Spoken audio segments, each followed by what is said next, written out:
Hi everyone, well I really wanted to take some time out to make the case for AMD's Radeon RX 570 here. Now you might recall that I looked at its big brother, the RX 580, and made the case that although perfectly decent, it wasn't a game changer. It was essentially a replacement for the outgoing RX 480. And you know what? The RX 570 is basically the same thing for the second tier product. An overclocked RX 470 if you like, but here's the thing. I love the 470, but it didn't really get a huge amount of traction. It was overlooked for the most part. My aim here is to shine a spotlight on the 570 and to show you what it can do. Yes, I'll talk benchmarks of course, where there's a great story to tell. And yeah, the overclocking's okay too, but more than that, I'll show practical uses for the power on offer. And yes, this is Forza Horizon 3 running at 1080p at 60 frames per second. A visually impressive game that is locked to 30 on console. But first up, let's take a look at the card AMD sent me for review. It's the Asus Strix model, meaning beautifully quiet operation with very nice build quality. Power is delivered with a single 8-pin input, and to be honest, nothing more is needed. While a backplate I/O here consists of two dual-link DVIs, DisplayPort and HDMI 2.0. Now this is a more logical arrangement than AMD's prior reference designs for Polaris cards, which killed off DVI support altogether. Now this is a very well designed card overall, and it's factory overclocked out of the box, giving us a maximum boost clock of 1300 MHz versus the reference 1244. The rest of the card is at reference levels though, meaning 4 gigs of 7 gigabits per second RAM and 224 gigabytes per second of bandwidth. Now, in theory, this card should be a lot slower than RX 580, and even RX 480 should usefully beat it. The clocks are low of course at reference levels, and memory bandwidth drops by around 13%. More than that though, the higher end card's compute unit count is reduced from 36 to 32, but here's the thing, the actual real-life impact to performance by all of these cutbacks is actually pretty limited.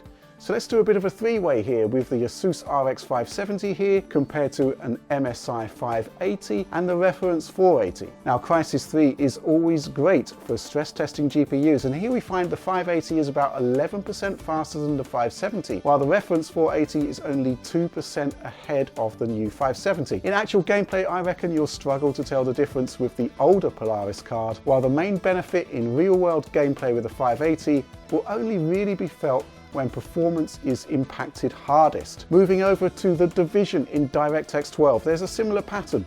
580 is around 12% faster here, but the standard set by the reference 480 sees a lead of only 1.3%. In effect, an RX 570 with just a 56 MHz factory overclock is essentially offering performance very close to the 480. And yeah, if we factor in another DX12 heavyweight, Ashes of the Singularity, RX 580 continues to be around 10% ahead, but the 480's minuscule performance advantage drops to margin of error stuff. Now let's be clear here, I'm not going to say that this Asus card is totally identical in performance terms to a 480, because in many cases it isn't, but it is quite close. So let's roll out Rise of the Tomb Raider here. The MSI 580 extends its lead to 15% here, while the reference 480 is around 5% faster than our 570. And there are similar differentials here with The Witcher 3. Again, the MSI version of the 580 is actually around 16% faster than our 570, and the reference 480 enjoys a 5% lead. In these titles, there is an argument to be said that there is distinct strata separating the three products. But, well, let's talk overclocking. The Asus Strix card I have here does indeed have a 56 MHz factory OC in place, but there's enough headroom left over to claw back the lead that the reference RX 480 enjoys, and then to surpass it. Now, AMD has limited our enjoyment of this somewhat. The RX 580 allows you to increase power delivery by 50%, and this is reduced to just 25% on the 570, but it is enough to get the job done. I found total stability with the core at 1390 MHz, while the memory could be overclocked to 8 gigabits per second. 2000 MHz quad pumped here in MSI Afterburner, and this equals the 256 gigabytes per second memory bandwidth of the 480 and the 580.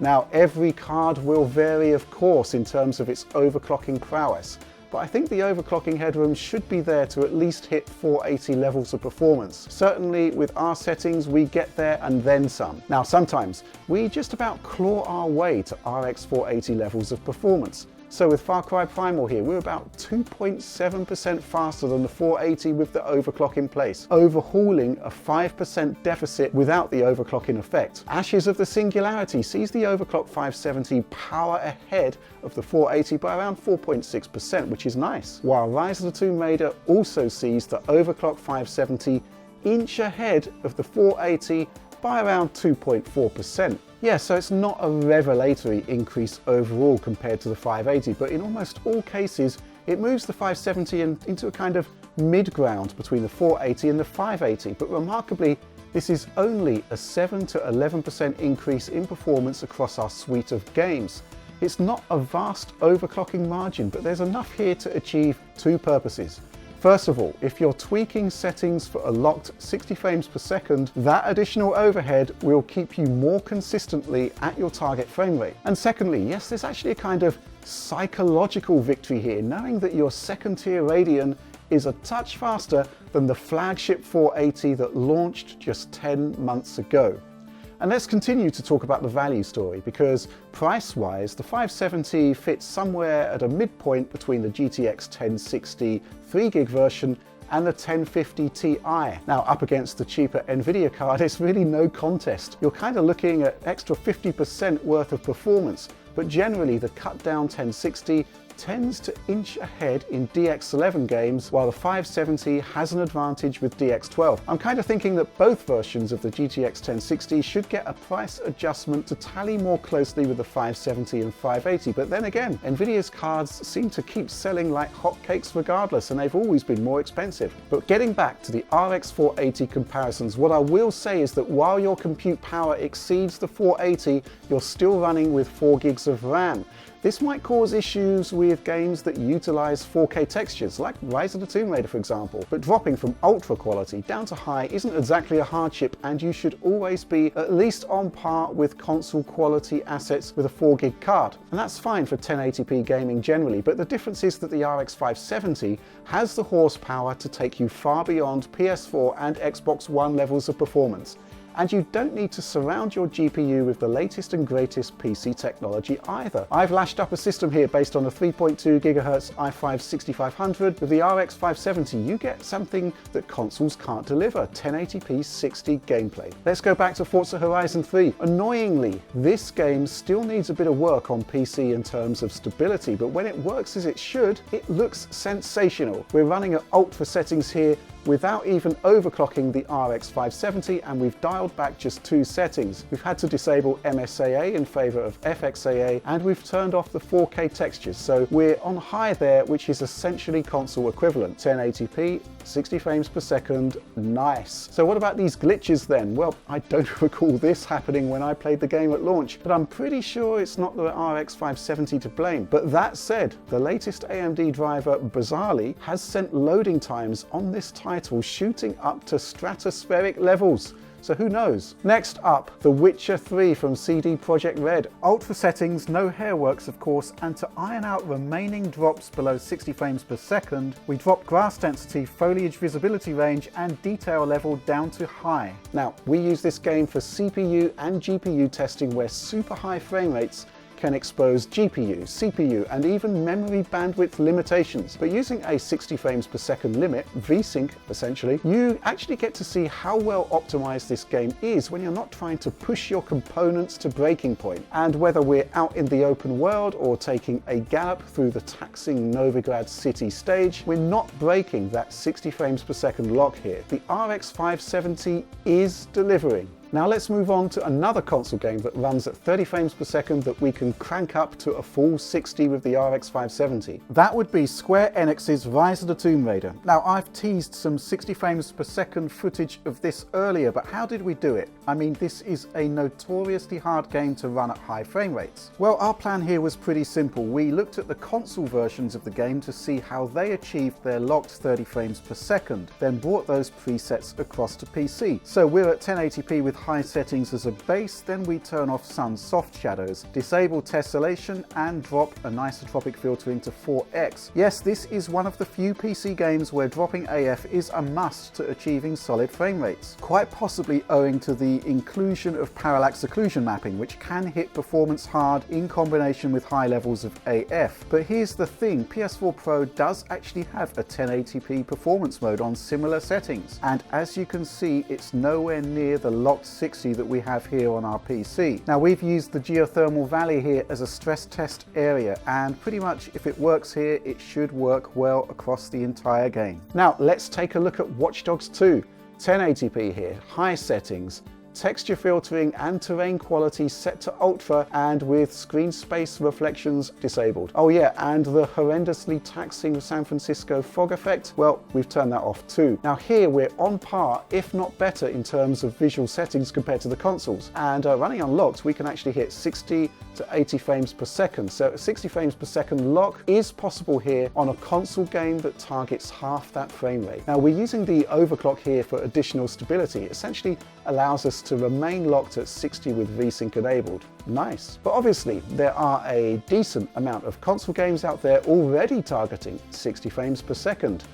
Now here you have two choices with the RX 570. Now with Doom, for example, we can ramp up the settings almost to the max here, everything bar nightmare shadow map quality specifically, and still hit 1080p 60 frames per second without missing a beat. We're running with the Vulkan API, which the RX 570 supports nicely, and we can actually move up to 1440p resolution here, and for the most part we're still locked at 60 frames per second with only the most minor drops beneath. And this is still better performance overall than the console versions. DICE's Battlefield 1 is a real looker. Again, 60Hz game on console as well, but our i5 RX 570 PC setup allows you to forego the dynamic resolution of the console games. We can lock at 1080p effectively, and yeah, we can move beyond the console settings mixture that kind of varies between medium and high, and just run everything at ultra. The i5 even has the CPU power required to comfortably run 64-player multiplayer battles.